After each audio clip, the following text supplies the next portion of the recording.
ensure that we get results from this program. So it's on that note, I want to officially, in my capacity as governor of this state, declare this summit open to the glory of God.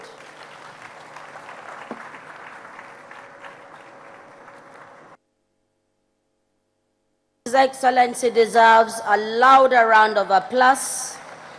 A man who is not just speaking, but is also acting.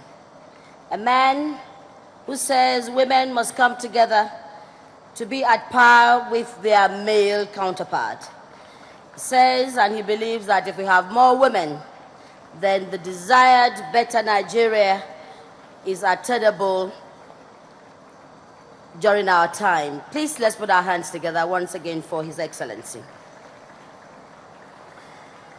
Thank you very much. I do hope your colleagues are all listening and that we key in to all the evidences that you have given, that when you give a woman the position to be part of governance, it runs smoothly. At this point, please sit back and relax as we watch this documentary.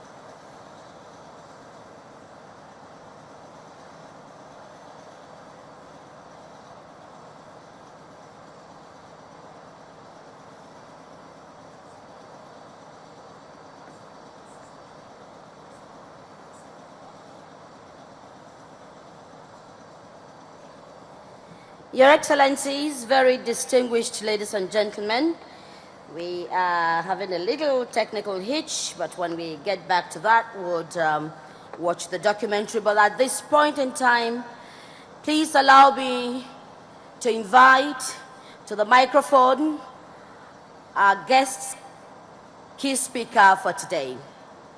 It excites me knowing that this is brain and beauty put together.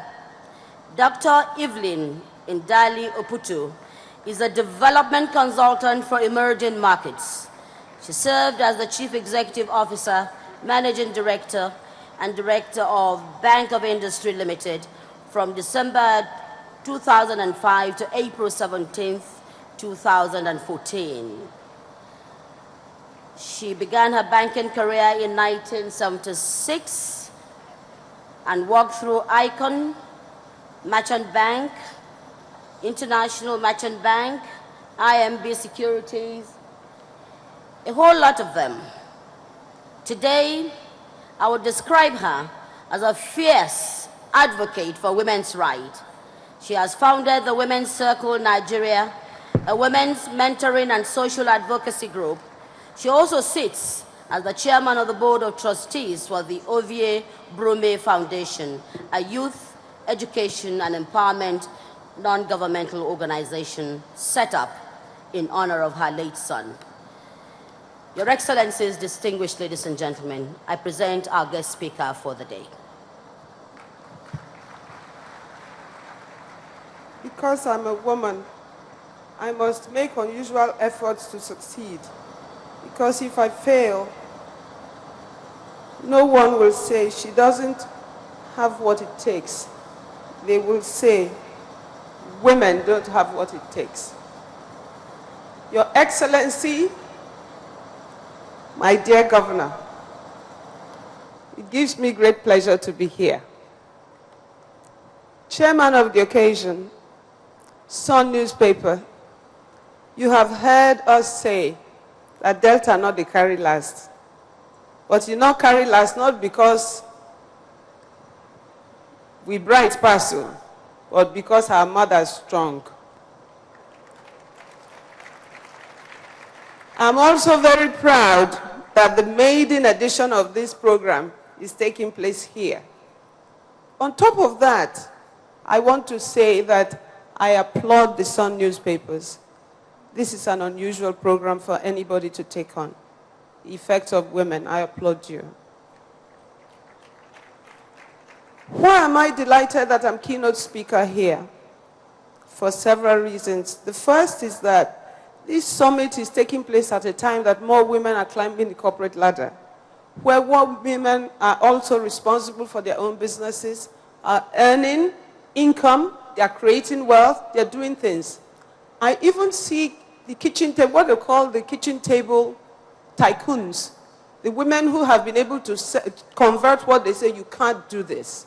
They've converted it to I can. They have also been able to convert their dreams to plans, which manifest in everything they do. But it is not surprising, though, that when everybody speaks, we are talking about only women like Margaret Ekpo or Funmilayo Ransom Kuti, because there's no literature about what women have contributed to development of our nation.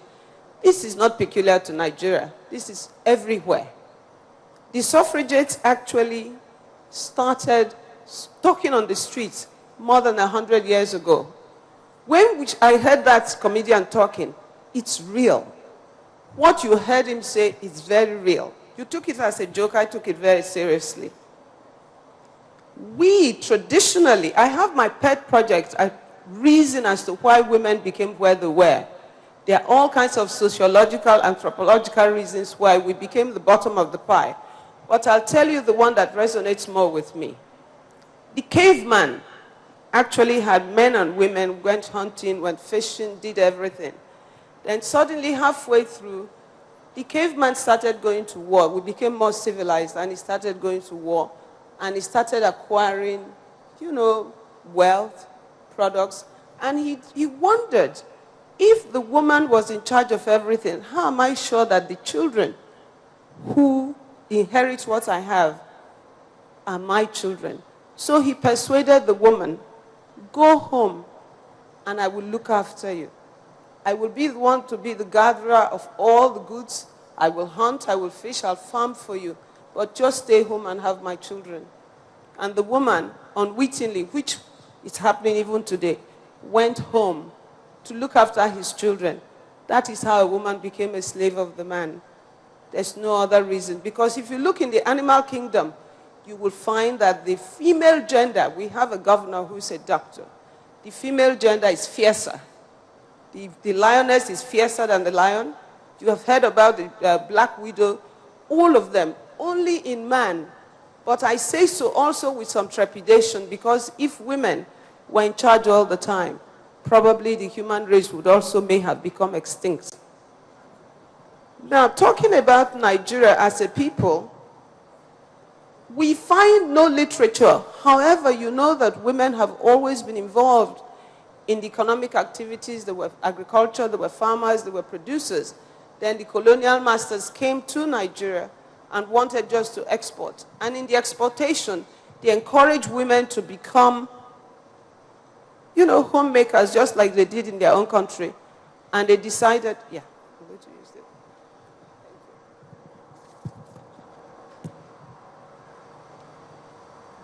And they decided that men should go to school to be able to actually become literate, to power the colonial economy.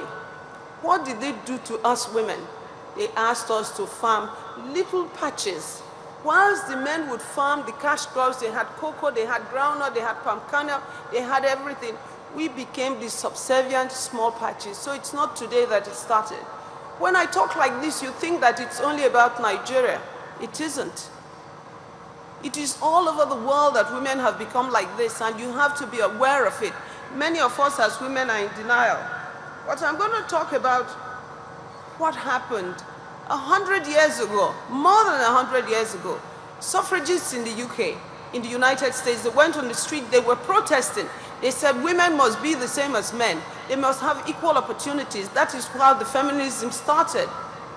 It is more than 100 years. What is the reality that we have on the ground? In all of the so-called civilized world, only 20% of legislative positions are by women. The rest of the 80% are by men. I'm buttressing why the Sun called it in a man's world, and our governor has told us also why. If you go down into the corporate world, because people say that it's all Nigeria, it isn't Nigeria. In the corporate world, in the Fortune 500